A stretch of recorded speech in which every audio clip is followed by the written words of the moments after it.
the game looks like it is FIU and Sam Houston. Sam Houston and Florida International University. Okay. Yep. Sam Houston. 0-6 against 3-4. That's going to be a heck of a game. Well, I'll have to tune in after I get done with this. And that's how starved for, like, because that's all I watch. So I'll be watching this game because it's the only thing on tonight. Yeah, well, that's all I watch. So I'll be watching an 0-6 team out of the. Yep, there you go. I don't know what they're in. Does it say? Oh, Conference USA. Looks like. Anyway. Hey, everybody. We are getting ready to record with Justin down in Louisville, or near Louisville, Kentucky. And we're going to talk about his trip down to Pop Century. So let me get the notes up.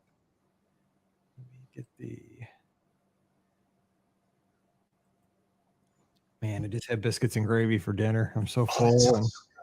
That sounds so good. My wife said she wasn't going to make it home for dinner. So I got on the website, the diner, did a pickup order. I was like, well, she's like, you're on your own for dinner. I was like, well, it sounds like biscuits and gravy then. Because that sounds so good. So good. It's just little, it's a 24-hour diner in our town. So I love those. Pickup order. Oh, hash browns. Short stack of pancakes. Mm-hmm. Man. Oh, I love breakfast for dinner. Same. Oh man, but I was like, I'm just gonna not eat it all. Then I just destroyed it. Absolutely. I'm dead here. Oh my gosh, just killed all my motivation. All right, here we go. We got to talk about medieval times because you mentioned that in your notes. I can't wait. Absolutely. Scott and I drove past that when we went to Give Kids the World, and we both were like, dude, we got to do that. It's amazing.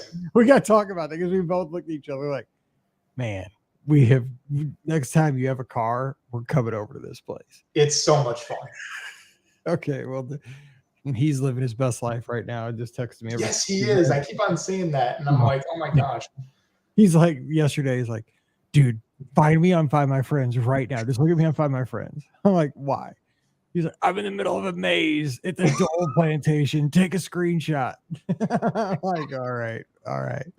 Like, you're in a big old maze. I'm like, just keep going left, and I think you'll get out. I don't know. He's like, there's a ditch, though. I was like, there's a ditch. Don't go outside the maze. There's some kind of reservoir. That's fantastic. All right, so this is 2376. That's my lucky number. Well, that's 76. Hoping it's 23. 76 would be a crazy lucky number. Oh my gosh. Okay, here we go. Let's see. Here we go. Welcome to episode 2376 of the Be Our Guest Walt Disney World Trip Planning Podcast. I'm your host, Mike Rallman from BeOurGuestPodcast.com and one of the senior agents over at the Magic for Less Travel. Happy Monday to you. Hope you had a great weekend, and thanks for coming back and kicking off another work week or school week. Even though my kid's still not back in school, she had all last week off for fall break, and today's professional development for the teachers. I'm telling her, man, when I was in school, we never got breaks like this off in October. This is like Christmas break, but it's like pre-Halloween break. It's unbelievable. They are off school as much as they're in school, but what can you do? It's just the way it is nowadays. So if you're having one of those extended, you got to rest and you're having a break, thanks for taking the show with you, whatever you're doing. But a lot of us are working hard. So shout out to our hard workers out there who are getting it done today. We appreciate you.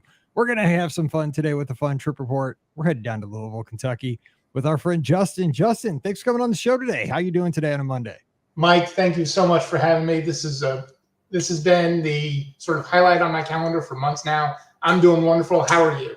I am great, and I love your enthusiasm. I love your excitement, and I'm glad to have you as part of the podcast community. So let's get to know Justin a little bit. So Louisville, Kentucky, for folks that don't know, and we have a lot of international listeners and folks from all around the United States. What's something Louisville is most known for? I think mostly we kind of talked about this in the pre-show before we start recording. Horses. I mean, we know that, but anything else like your particular area might be famous for that folks might not know? Well, I mean, of course we've got, KFC. I actually live pretty close to Colonel Sanders' original house, but As far as anything else goes, we have one of the biggest, if not the biggest, fireworks display right before Derby.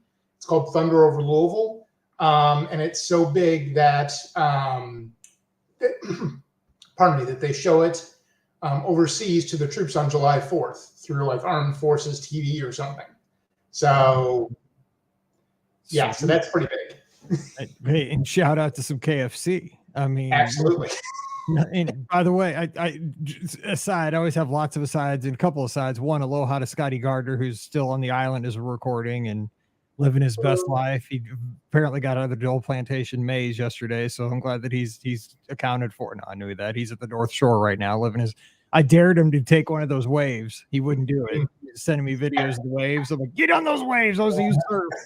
He's like, no way, man. It's probably a good idea. If you're from Michigan or Missouri, you should probably not be on the waves of the North Shore. The ones he was sending me, they were huge. I was daring my buddy to probably get killed, so it's probably not a good idea. Anyway, back to your story. So KFC, there's this commercial that's run by right now with Deion Sanders and his son Shador. If you like, because he's got that NIL deal. I know you don't watch a lot of college football, but he says something in it. My wife and I've seen this commercial 1,000 times, and I could not figure out what Deion Sanders was saying, like in the first phrase in it.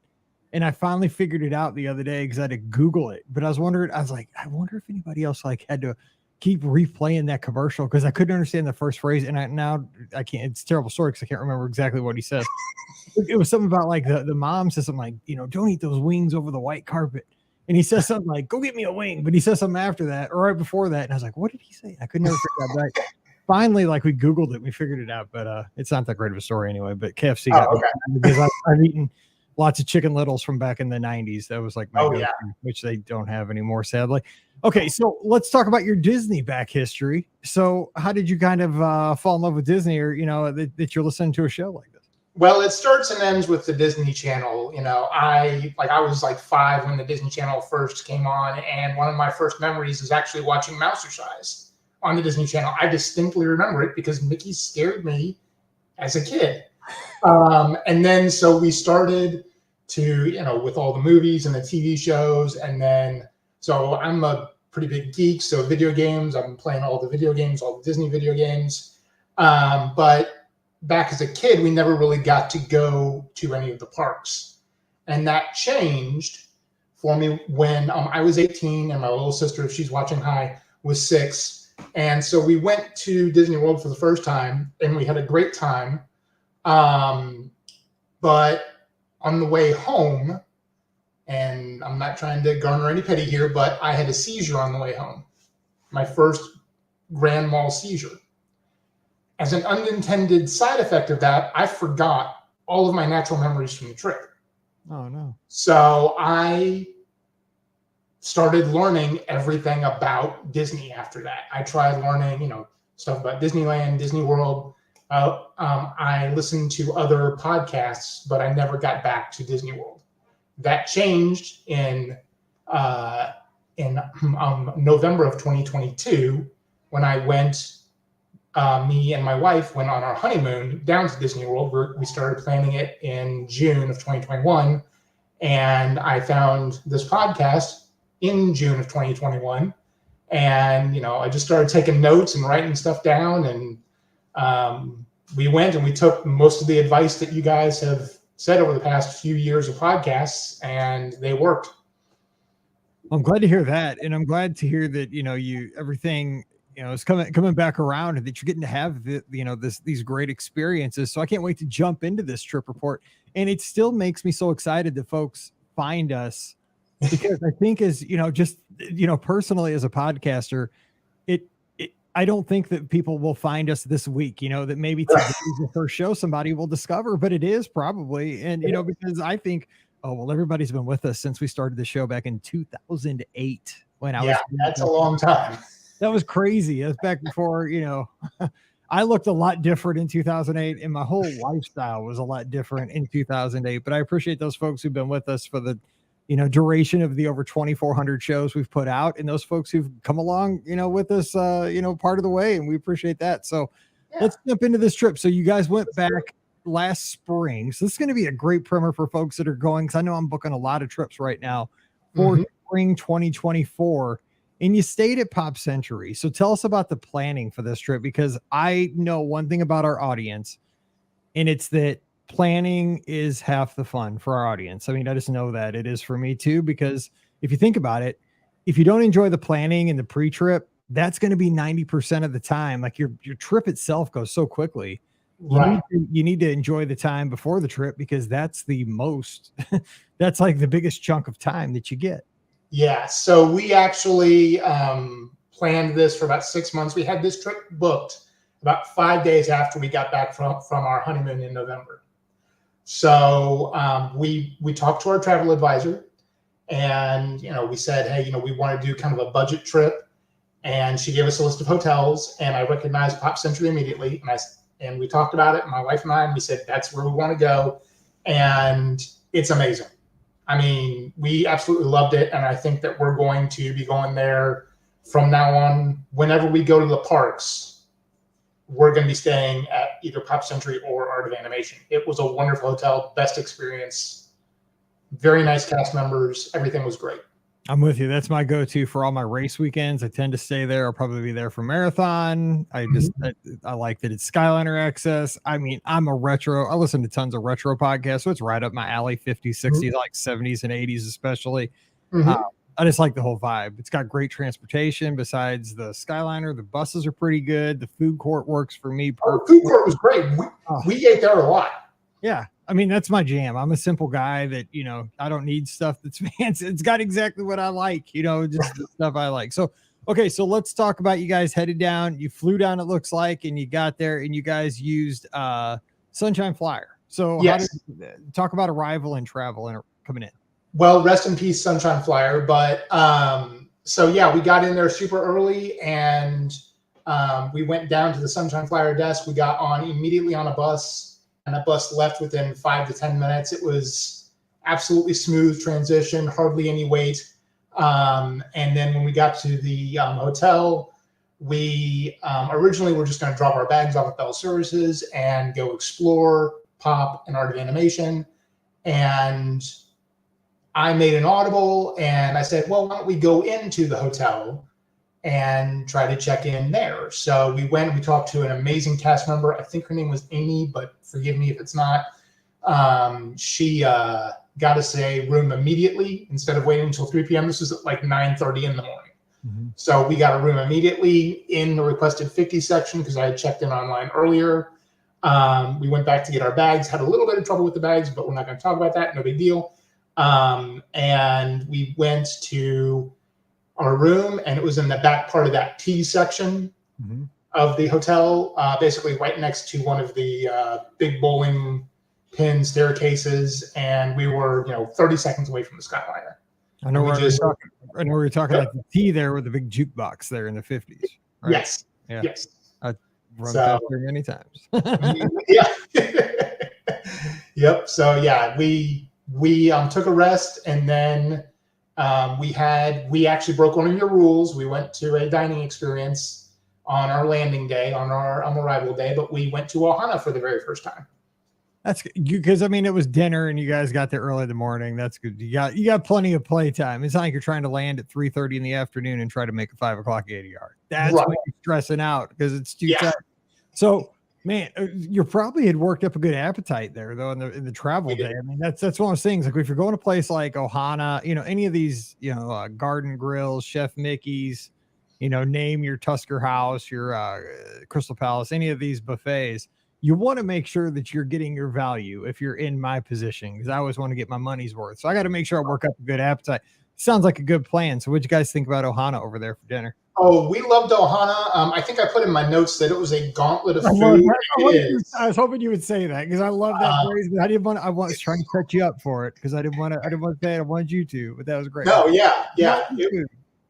Yes, a gauntlet of food.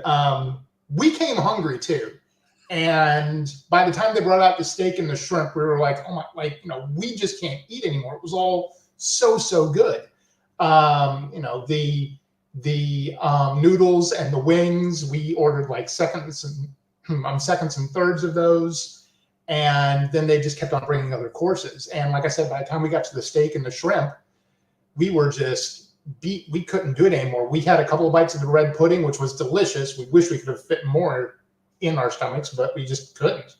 And we had planned to do other things after lunch, and we just went back to the room because we were so stuffed to the point of almost being sick. Yeah, it was bad. I've been there. I've been there. It's just like, I'm done, man. I just got to go back and just like lay out. Right. Yeah, but Ohana is great. You know, we were sitting there. We had a great view of the castle. We got in the back left part of the hotel, and we thought that they were pumping in ukulele music. We turned around. There's the guy standing right behind us playing the ukulele, and it was just the perfect way to kick off a vacation. You know, we had a lapu lapu between the two of us. You know, that big pineapple drink, and it was just the best way to start in a fantastic week. Oh man, that sounds good. And by the way, when Scott gets back, apparently he's been taking ukulele lessons out of Delaney, so he might play us in on the next Sunday Night Live show. I don't know. That would be amazing. Rumor has it. I don't know how good he is, but he's taking uke lessons out there in Hawaii, so we'll see. All right, so now I find this interesting on your itinerary because you sent me some notes. Mm-hmm. Your next day, so your first full day there. Most people are itching. Like almost every show that I do. Okay, so like a lot of people do exactly what you did. You land, you know, do something at the resort or another resort, have a meal, chill out, swim, whatever. Don't go to a park the first day, smart, arrival day. But everybody like the first full day, like, okay, we're gonna rope drop the Magic Kingdom. That's what 90% of the people do. You know, the other 10% either rope drop one of the other three parks because they're like, we're here. You guys didn't do that. You had a Disney Springs day and a pool day. Now, were you itching to go to a theme park, or were you intentionally kind of easing your way into the vacation? We were intentionally kind of easing our way into the vacation.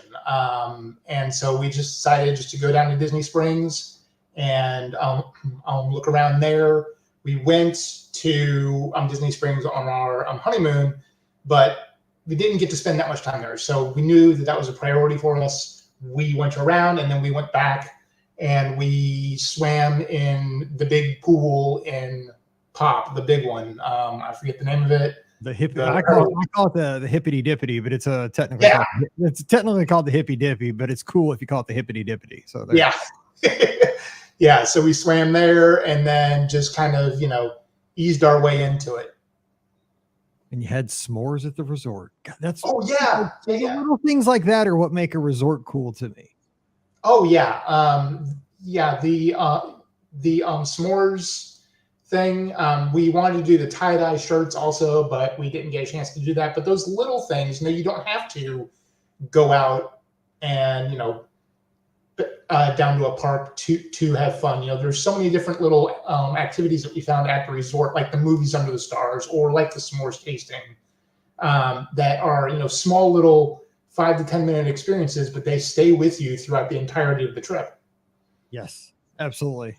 All right. So now we're hitting the theme park next day. Okay. So it's your second day, full day there. Okay. So, and it's not Magic Kingdom. Ladies and gentlemen, we're not going to Magic Kingdom first. Here's the first theme park. So tell us about this day, because you start bright and early. I mean, you guys are there when the Skyliner opens. So walking in Skyliner, I mean, it lives up to its hype every single time, right? I mean, absolutely. I've got on a Skyliner shirt right now. I don't even know if I have two upstairs. I know. We're doing 6 and 1 right now. Yeah, exactly. Yeah. So yeah, we zigged when other people zag, and we went to Hollywood Studios. I'm a big Star Wars fan, as you can probably tell by the Boba Fett wood piece over underneath my shoulder here, and the droid right there. And we went to Hollywood Studios. We got Genie Plus this day, and I am fortunate enough to be able to use a DAS. So we used that in combination, and we got on the Skyliner about got to the Skyliner about 6:45, got on at about 7. We're at the gates about 7:10, and we went immediately to Rise of the Resistance and rode that. And then I got a DAS for it. We rode it again about a half an hour later, and then I paid for it, and we rode it again about 60 minutes later. Wow. So, yeah. That's like a record. Oh, it's great. I love it. But I did learn a lesson. You rode it more than 2 hours, and I think I've ridden it in 2 years.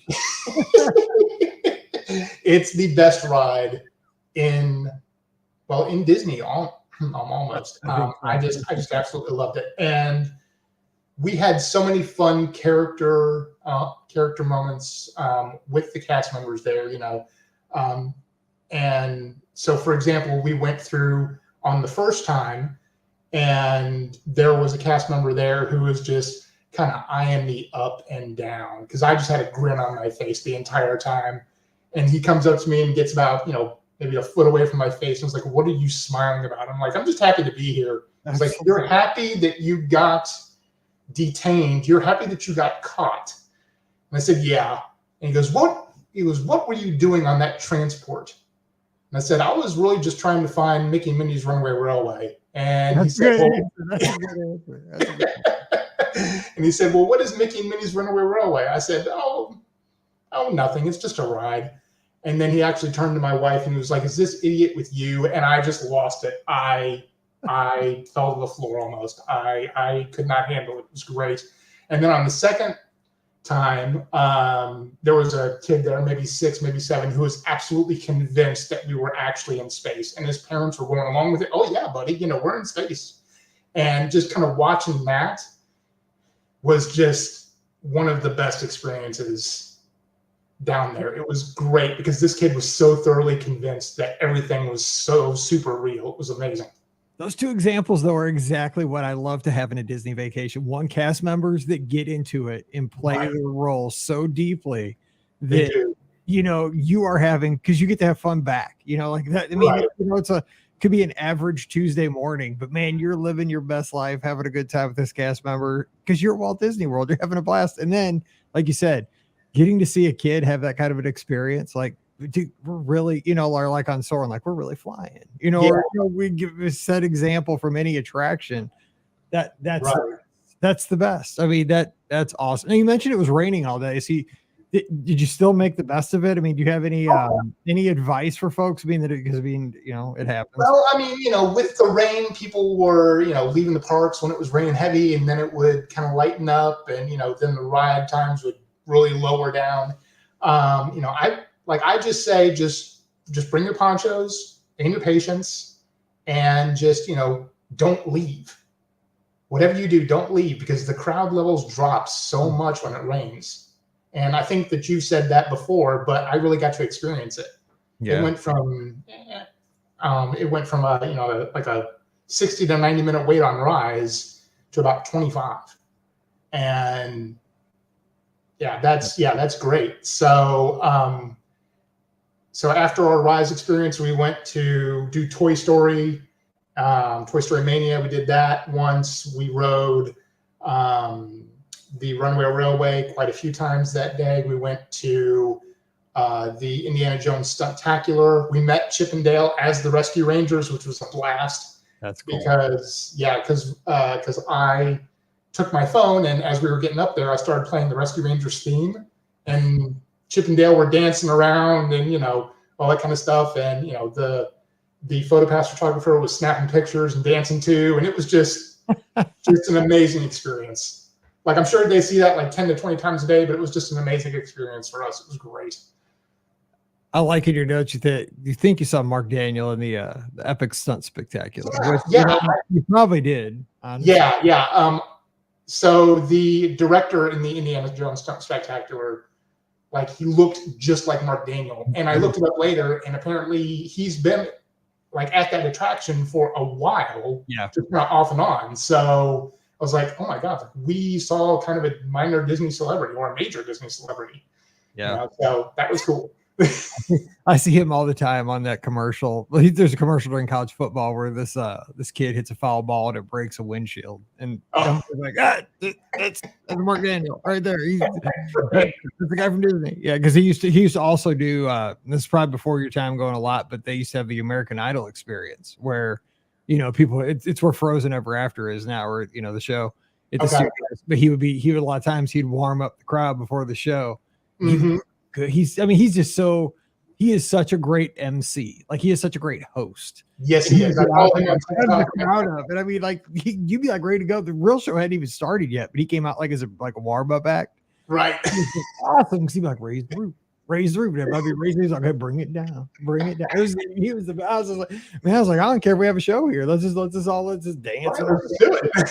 Yeah, I mean, Mark Daniel, man, he's the bomb. Okay, well, let's talk about. So you're doing stuff that's smart because he also says like Muppet Vision 3D on a rainy day when you're trying to avoid the crowds, like or trying to avoid the rain, and you're trying to ride it out.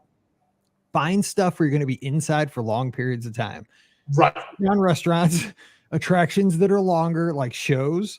So go to like Frozen Ever After, go to Muppet Vision, like Mickey and Minnie's if you can get in there, even if you're staying in line. A lot of that's inside. Like just you gotta think, how can I be covered for long periods of time, even if it's in a line? You just gotta think outside the box a little. But you guys went to rodeo, Roundup Rodeo, which I still haven't been to. And I like what you said because you mentioned in your notes, you said that you liked it, but it was very subjective based on your taste. Now, I think because I'm a barbecue guy, like I'm meat and potatoes. So well, so am I. So like even to go even more nuanced than that, I'm a barbecue guy as well. Go for the experience. Everyone go. Like I'm not saying don't go. The sides are wonderful. The experience is great. When Andy comes, it's fantastic. We even saw a cast member who was cleaning up food from a messy family of like 6 and was like underneath the table picking up food, and like they froze when like Andy came. It was amazing. What I mean by like your taste maybe, or like your enjoyment of this may be subjective, is so there's all different kinds of barbecue. You know, there's Kansas City, there's Texas, there's Carolina. I'm not a big Carolina style, and that's what they serve there. I'm more of a Texas barbecue kind of guy. I'm not really into the vinegary sauces and stuff.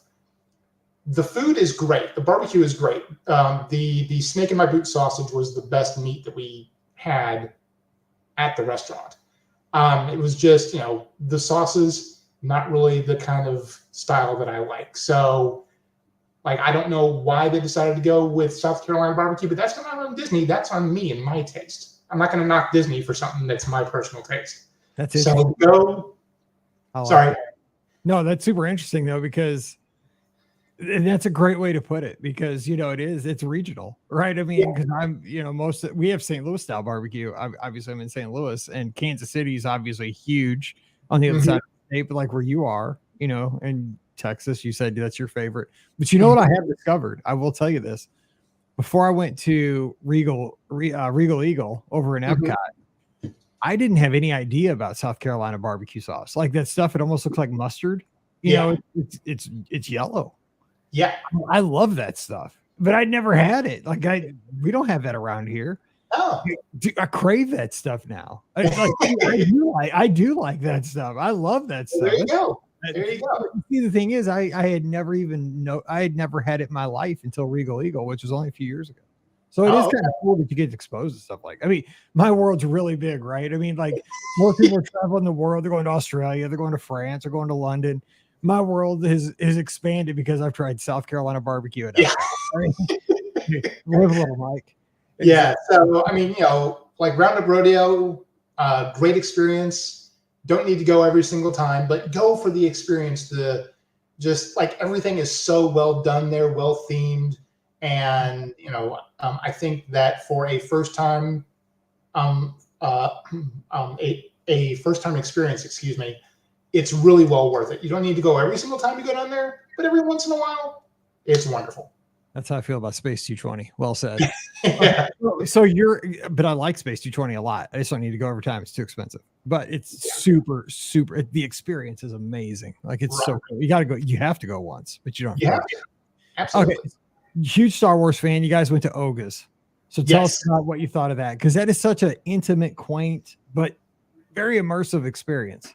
So it was pouring down rain like it was Kashyyyk in Afghanistan. I like that too. You're on your game tonight. When we were going to Oga's, you know, the rain wouldn't stop. And so we got in there, and it's so immersive. I know people have said that before, but we got a cast member who I swear to God is an actual space bartender.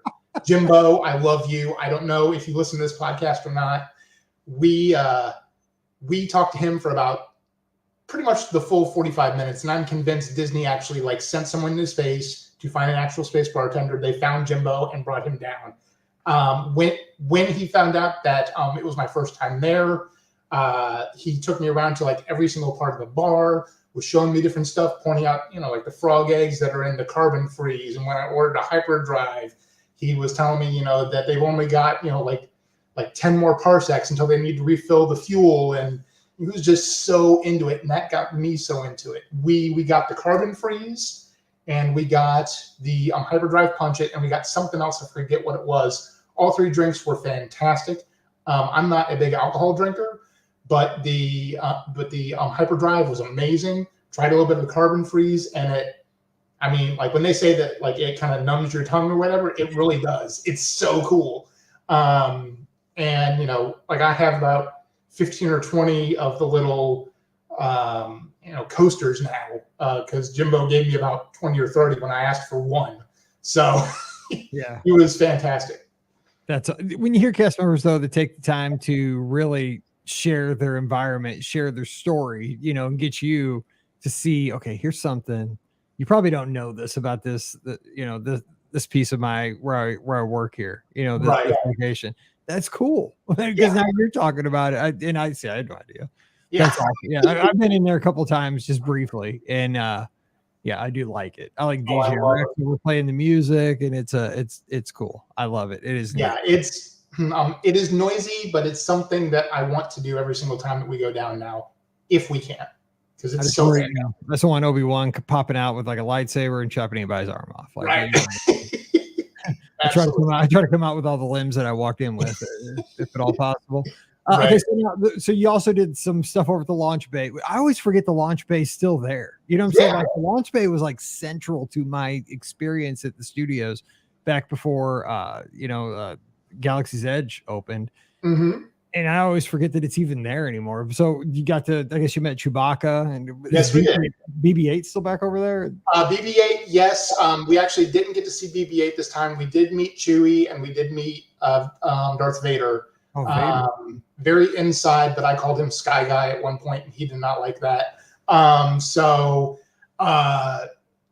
It's just, that was something that we couldn't do on our honeymoon. We actually totally forgot about it. Like you just said, you kind of forget that it exists. We made sure that we did it this time. And those small little character experiences, I love. I love meeting characters. Like that's one thing that I found out really quickly when I started going down there. We love meeting characters. So anytime that we can get a chance to do that, we will. The greatest thing, I wish you could have done this over it, because they only did this for a brief period of time over at the launch bay. You might have read about this somewhere because they don't do it anymore. They had the Jawas over there, and you don't kidding. And they would just wander loose, like you wouldn't line up to meet the Jawas. They just walk around the place, and there'd be like 4 or 5 of them that would travel in like a pack. And so the coolest thing about it was, no kidding, they would trade with you. So you could just trade with them like random stuff you had in your pocket, and they would either accept it or not. Like, so you would hand them stuff like an old fast pass or something. This was back in the fast pass days, or like, I can't remember, like random stuff. I mean, like a piece of gum or what have you. And sometimes they'd be like, and they'd keep it, and they just like take it, and they would give you something for it, like I don't know, like some kind of like a little collectible token or something. Oh, gosh. And you'd be like, whoa. But then sometimes they'd be like, and they just throw it back at you. Like, it was the best. I mean, and our listeners will know, like it wasn't there very long, but I just remember this one day we were down there with Scott's family. Like we were trading with Jawas, and we couldn't get them to accept anything because we just had I guess we had that bag of stuff. Like we had junk. We're like, okay, who else has something? Like, we're digging through backpacks. We're like, what do you want? And like, they don't speak English. We're like, and the Mallory's like offering up, like something. I'm like, no, that's like an external battery, dude. I just got that from Anchor. It was like $75. I'm not giving that to the Jawa. Give me that. Like it turned into a thing. I'm like, she's like, offer up your phone. I'm like, I'm not offering up an iPhone. That Jawa's gonna take my iPhone and run. I'm like, I don't need that token that bad. But it was. They need to start walking around Galaxy's Edge. I would love that. Oh my! They would get mobbed. But it was so. Sure. It was, and I think that's what happened was like, because it was really cool because there weren't a lot of people in there at the time. So like we got the time like barter back and forth with them and have this great experience. But then like people started crowding around, and then of course like people are trying to offer. But I just remember that day, it was the wildest. It was like the end of the movie. Like I'm just like, what do they want? Like, what do you want? Quit firing stuff. And they're like, the one was like ornery, like it was firing the piece of gum back at me. I'm like, dude, knock it off, you little sucker. You gonna shoot me with that gun like you did R2D2? Oh, man. Anyway, so that was just a great memory because I've been a launch bay probably since then. So you tried to see Phantasmic Reign, didn't get to see it. Dang. Well, technically we saw like the first 10 minutes, and when the music started, I was like, hey, that's the music from the podcast. That's the point. And then about 10 minutes in, like right after Aladdin song, it just got shut down, and then this voice came over saying, "We are sorry, this evening's showing of Phantasmic cannot continue as scheduled," and then we got kicked out of Hollywood Studios. Had to walk back all sad. Next time. Yeah, absolutely. All right, so the next day was a rest day, but I got to jump into this one. So you did some. Well, first of all, you did breakfast bright and early over at Chef Mickey. So give us a quick review of that, because there's something I really want to talk about on this day. We love Chef Mickey's. This was our first time going to Chef Mickey's. We got a 735 experience or dining experience. So we were the second family in there, and I don't know if all of the restaurants do this, but like all of the servers were out there clapping for us when we walked in. We got a great server there. I think her name was Emily. I can't remember off the top of my head, but she was wonderful. And we got to see a lot of the characters because there was only 2 or 3 families in there at the time. We got to spend a lot of time with Donald, who's my personal favorite. So he was great. And the food, okay, it's typical Disney food. It's not gourmet stuff, but you're not going there for that. You're going there for character experiences, and we got our money's worth. Yep, it is. It's exactly it. I mean, it's typical breakfast stuff. You get bacon and eggs and biscuits, and I mean, you got breakfast pizza. You got me a couple. You get cereals. It's what you're going to get on a breakfast buffet. But it's the environment, and you're at the Contemporary. The monorail's going by. You got the fab. You can get all the character pictures out of the way. Bam! Before you even get Absolutely. Love that. So this was a day where you swam, you rested, you went to some of the other resorts. But here's what I got to ask you about. That night for dinner, you guys off-site. Scott and I said, because we went over to Give Kids a World, and we had the event back in September where we did the 6-hour live show, and we drove past this place, and both of us turned to each other in the car and said, we have got to go to this place sometime. Like this is worth driving off site. We've got to check this out. And it's medieval times. Like we just want to go. Yes. He's like, dude, do you think they joust in there? And I'm like, I think they do. I'm like, I don't know, but that's what I thought. I was like, if they joust, dude, it's worth the price of admission. Because I think you eat turkey legs, and I think people joust. That's all I know. I don't know, and they look awesome from the outside. So give us what's the deal with medieval times? So we love dinner shows. We go down to Gatlinburg and see the dinner shows, and so we knew that we had to go there. So you get in there and you're immediately greeted. Lords, ladies, welcome. And then they usher you to the bar, to the medieval bar. You can actually buy medieval weaponry there. There's a sword station, no joke. You can get knighted. You can pay an extra $80 and get knighted by the queen there and stuff. We paid for the VIP package, which really just meant that we were really close to the arena. We were in row 2 out of row 6 or whatever, and it was worth it. Absolutely worth it. So much fun. Yes, you do have to eat with your hands, and yes, it is a little messy, but they do jousting. There's a whole storyline where this queen is, her consort is trying to overthrow the queen, and there's a whole storyline there, but you're really there to see the horses. You're really there to see the action. So there's several games, they joust, like you said.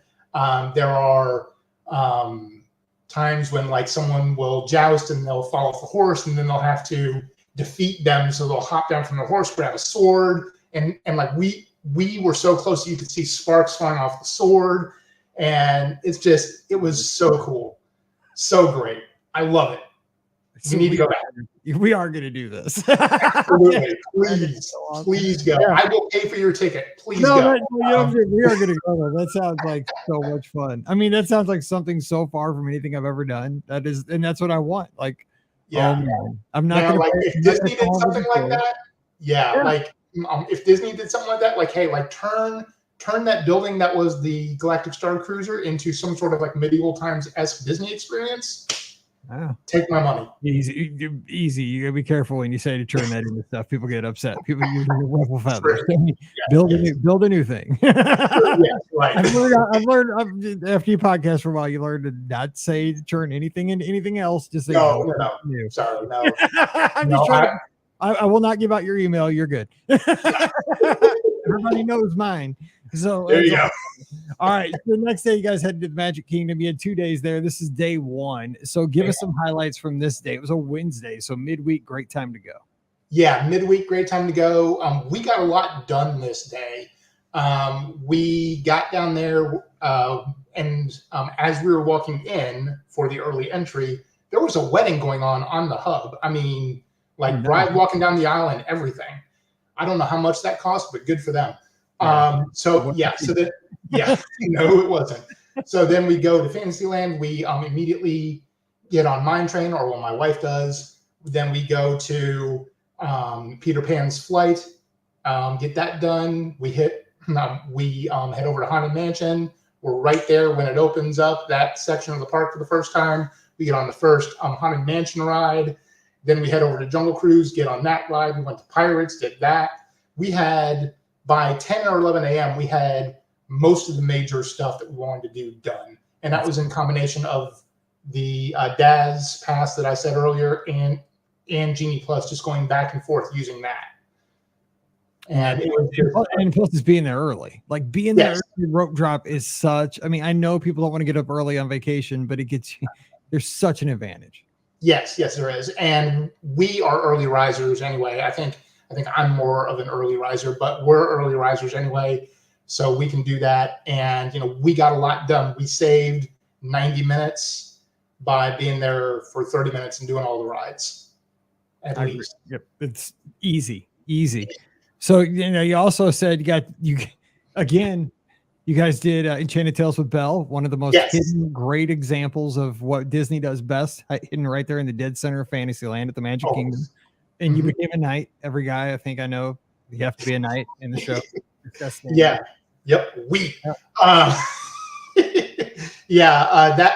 was very unexpected that I got pulled from the audience, but I mean, hey, I'm 6'2", I kind of stand out. And that little experience, it's so just the theming and everything, it's such a good experience, and the wait was not all that long. I think you said it on the last Trip Report show, it's kind of like a hidden gem. Yeah, it is. It's wonderful. It's so cool. And Beauty and the Beast is one of my favorite Disney movies too. So, it's like a meet and greet kind of, but it's a story. It's immersive, and it's an intimate experience too. It's not a huge, it's not 5,000 people in an amphitheater. It's usually 100 or so in a small setting, and it's very well done. So many people walk past it and don't even know it's there. Right. Which is fine, because if everyone was mobbing it wouldn't be the same. So right. And there's so many cool animatronics there, like the wardrobe. Like when you walk in, you first get the wardrobe. I'm like, they got a talking wardrobe. I don't know how they got it, but they went out and found an actual talking wardrobe. I don't know how, but they did it. And then you go inside, and there's the Lumiere. That's what I said, Lumiere. I love that thing. He's so just, it's such a marvel of technology. Absolutely. It is. I mean, it's not to mention how you enter into the story. I mean, for folks that haven't been there, I don't want to spoil it, but you go, there's an immersive way that you're kind of enveloped into the experience itself. So the rest of that day, though, it looks like you guys did a bunch more attractions. We talked about this in the pre-show too. Casey's Corner for dinner. Oh. God bless America. Like that's a good dinner. Like we don't know. I know a lot of people come on and like we did California Grill. That's great. And that's an awesome dinner. But you know what? I say so is Casey's Corner for Great American. Nothing wrong with that either. Casey's Corner is wonderful. It is my new favorite thing in Walt Disney World. It's an old thing, but it's new to me. The corn dog nuggets with the extra cheese and the foot-long hot dog. You can't get any better than that, And the large Coke. You can't get any better than that. It's great. That's America right there, man. That is good stuff. And then you kind of wrapped it up, headed back to Pop. So now the next day, because I got a couple questions at the end I want to ask. You got 2 more days in the parks. You went to Epcot the next day, which was a Thursday. So you started the day off, grabbed a quick bite at the resort. And then obviously, because you're going to Epcot, you got to ride the Skyliner over, and you get off the Skyliner back at the International Gateway exit. So you came in from the back. So talk to us about some of the highlights from this day. Like, what'd you get done over there that were some of your favorite things? Well, as soon as we entered into the park, we head immediately to Remy's. And we found out over our last trip that my wife, she doesn't really like Remy's for the motion and the 3D and stuff. So I went on this by myself, but Remy's is amazing. I love Remy's. It's probably one of my favorite rides there. We head from there straight over to Frozen Ever After, hit that up. Also great ride. So then from there, we went from Frozen Ever After over to Journey into Imagination. It was the first time that we had been on that ride, and first time for Frozen too. But Journey into Imagination, it's got its fans. I think Figment's cute. I didn't know what I was expecting. I wasn't expecting that. So it is. I mean, it is what it is. Like I don't even know what to say about it. It's right. Yeah.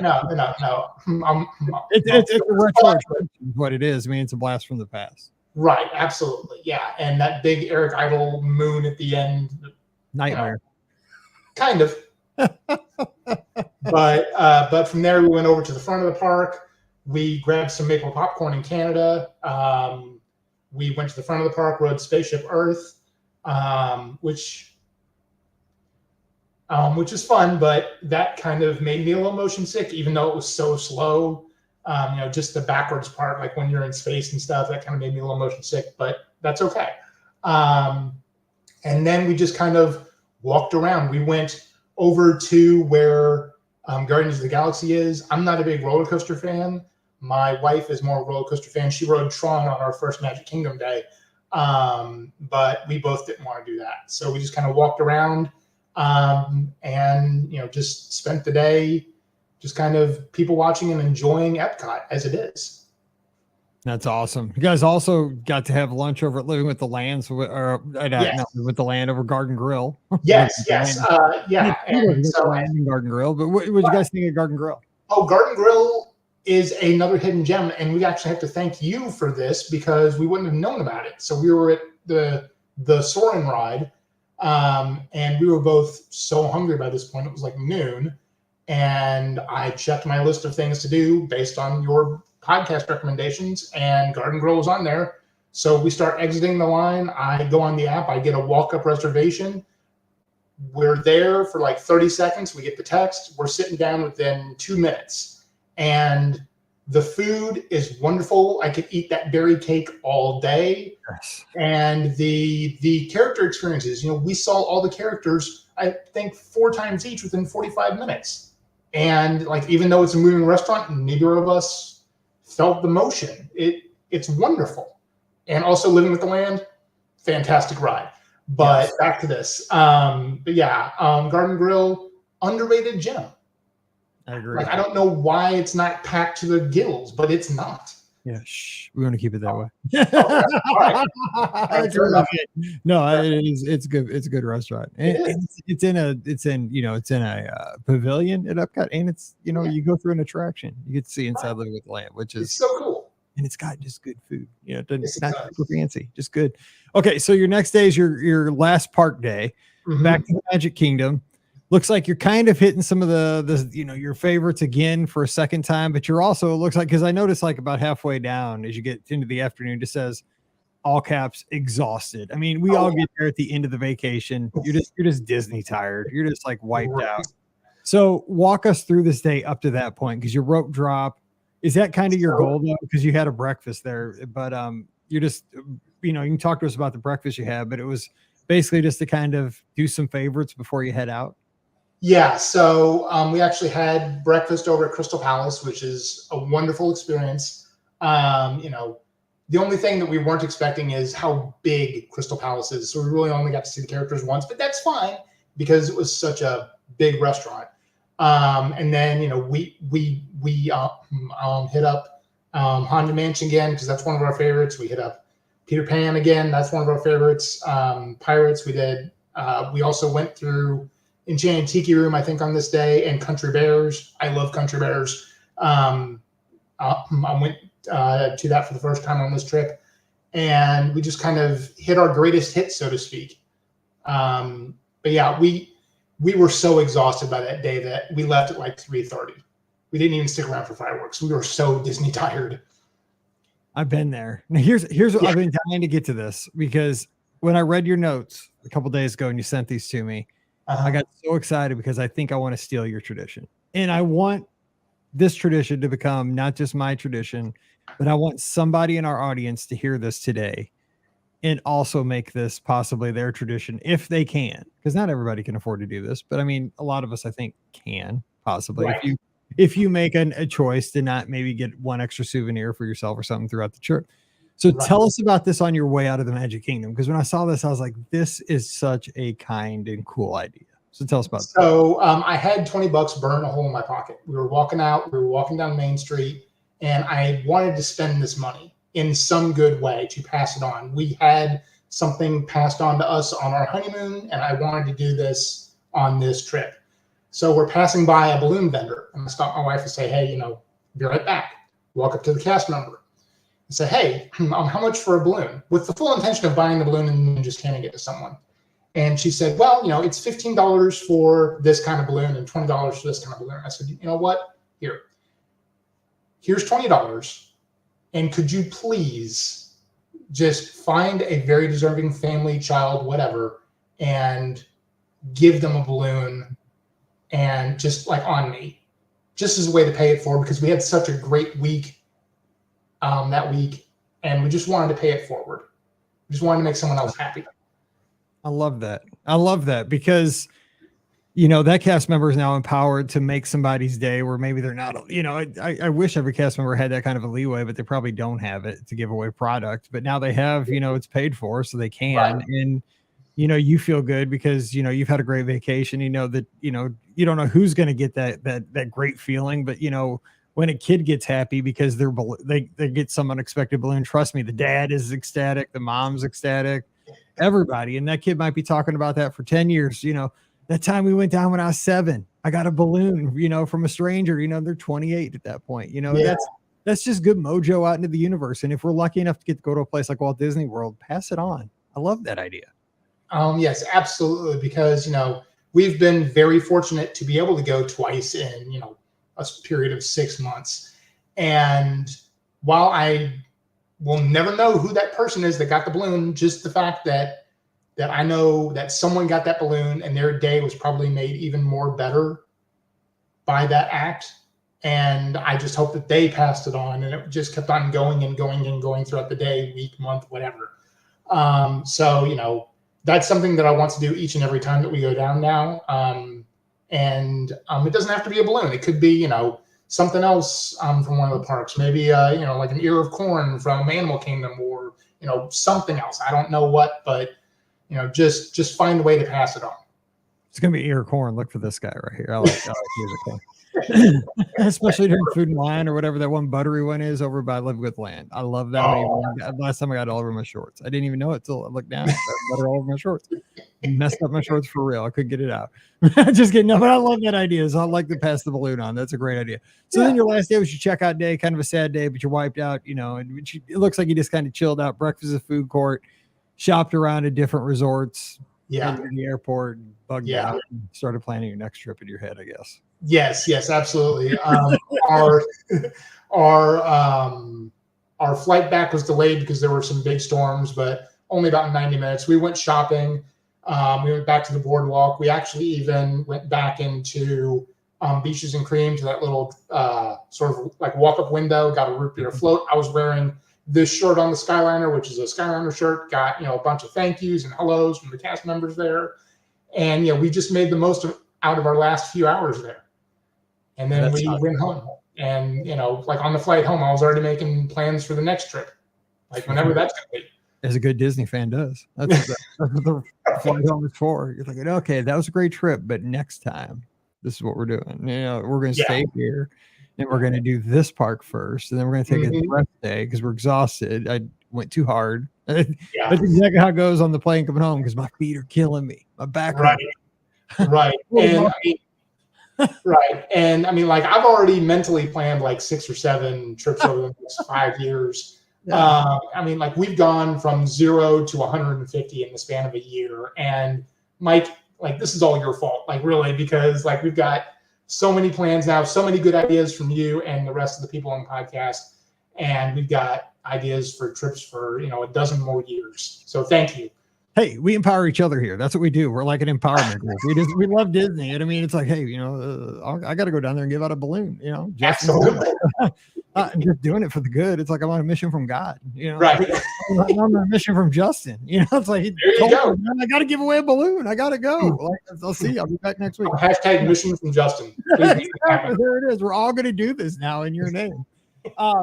Let me ask you one question though, seriously about this before we get out of here, because we went a little bit long, but that's okay. We're having a blast today. Yeah. You use Genie Plus and use the DAS system. Mm-hmm. Do you have any tips for folks that are in that boat that are also kind of combining the two, marrying the two? Like, did you find any frustrations or any tips for folks that are going to use those systems together or one or the other? Something you just like to pass on so people that are using those systems might be able to maybe avoid a frustration here in the future? So no real tips, I guess. I think that if you have the opportunity to use a DAS, a genuine opportunity, and you're not trying to, scan the system or whatever, use it. We used the Genie for, like some of the big rides, like Rise of the Resistance. And then, if Rise of the Resistance was like an hour away, we would use a DAS or two to hit up some of the smaller rides, some of the rides that we wanted to do in the interim before waiting for that big ride. And then we just repeated that. We used Genie Plus for a big ride. And then if it was a long wait for that big ride, then we would use DAS for some of the filler attractions, the PhilharMagic or, just like other smaller scale things while waiting for the bigger ride. Makes sense. Well, Justin, what a great way to start the week. I appreciate your enthusiasm, your knowledge. You're just, this is what it's all about, really. It's about going down and having fun and getting to relive it again here on a Monday. And it's a great way to start the week. And it's been great meeting you and getting to talk. And I truly hope we get to do this again someday soon. So thanks for taking the time and have a great week. Thank you very much, Mike. This has been a genuine pleasure. Thank you so much. All right. Don't forget our show is brought to you by the Magic for Less Travel. We'd love to help you plan a great Walt Disney World, Disneyland, Disney Cruise Line, or Adventures by Disney trip this week. Just swing by the website over at themagicforless.com. Mention the show, and you and I are going to be planning that trip together. Again, check them out today over at themagicforless.com. Please also use our Amazon affiliate link this week that really supports everything we do throughout the entire year. Still got to get that Halloween costume. Grabbing it on Amazon. Support us at the same time. Just click through beourguestpodcast.com/Amazon. And don't forget, we have Patreon supporters. You guys make all these shows possible. We get to put out more than one show a week. We do 4 shows every week, and we can do that because of your Patreon support. So if you support us, thank you so much for that.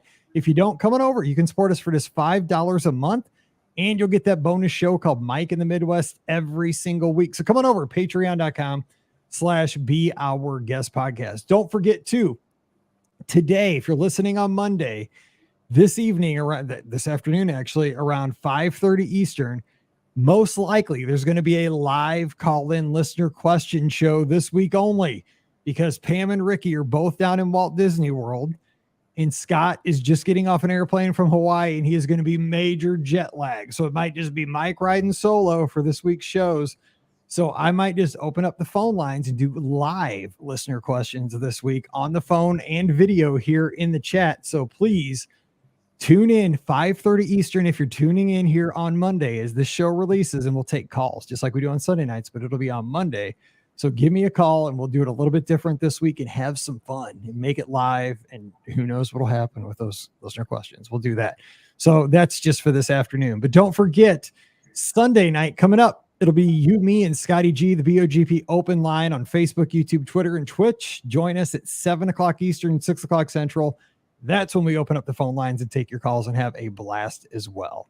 Give me a follow on the social media at Be Our Guest Mike. Would love to talk to you on Twitter/X, Instagram, and Threads. And that's about it. So until we talk to you again on Wednesday, for those listener questions that we'll record this afternoon, join us there. For Justin down in Louisville, I'm Mike here in Missouri. You guys have a great week. Stay safe, stay healthy, and we'll see you real soon. That's a good one. Thank you, sir. Hey, thank you. I appreciate it. Man, it's hot in here. Yeah. Yes, it's a little warm now. Oh my goodness. This has been an absolute, just genuine pleasure. So thank you very much. And we've got a trip coming up next September. So for our 2-year wedding anniversary. So hopefully maybe in a year or so from now, we can talk about that trip. Who knows? Because I would love to. Hey, sure thing, man. This is a great show. We'll do it again. I promise you. Thank you. Awesome. Right, so this will be out on Monday. I appreciate it, buddy. Absolutely, sir. Thank you very much for your time. Don't be a stranger. You need anything, you just give me a yell. Absolutely, sir. All right. Talk to you soon. Bye-bye. See you later. Bye.